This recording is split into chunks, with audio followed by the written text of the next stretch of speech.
হযরতে ওমর ইবনে আব্দুল আজিজের জমানার কথা।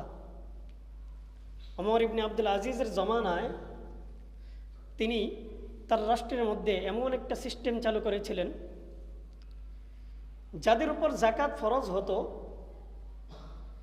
মানে মানুষের অবস্থা তখন এমন হয়ে গেছিল, অর্থনৈতিকভাবে মানুষ এতটাই চাঙ্গা হয়েছিল যে কাদেরকে যাকাত প্রদান করবে, এই যাকাতের মাসরাফ মানে যাদেরকে যাকাত প্রদান করা হবে, এই ধরনের লোক খুঁজে পাওয়া যেত না। চিন্তা করা যায়, কাদেরকে যাকাত দিবে, যাকাত যাদেরকে দিবে এই ধরনের লোক খুঁজে পাওয়া যায় না। তো এক ব্যক্তি একদিন যাকাতের মাল নিয়ে রওনা হয়েছে রাতের বেলায়।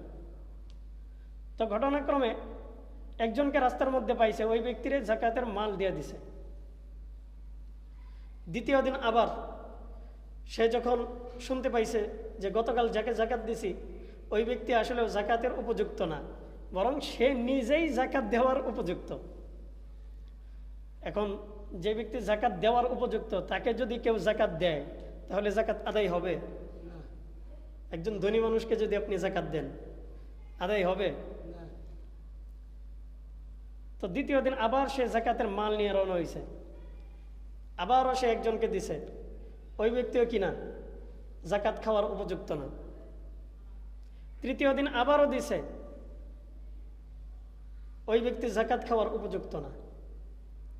কি এক আশ্চর্য অবস্থা যে কাকে সে যাকাত দিবে, যেই মানুষটাকে যাকাত দিবে ওই মানুষটাই যাকাত খাওয়ার উপযুক্ত না।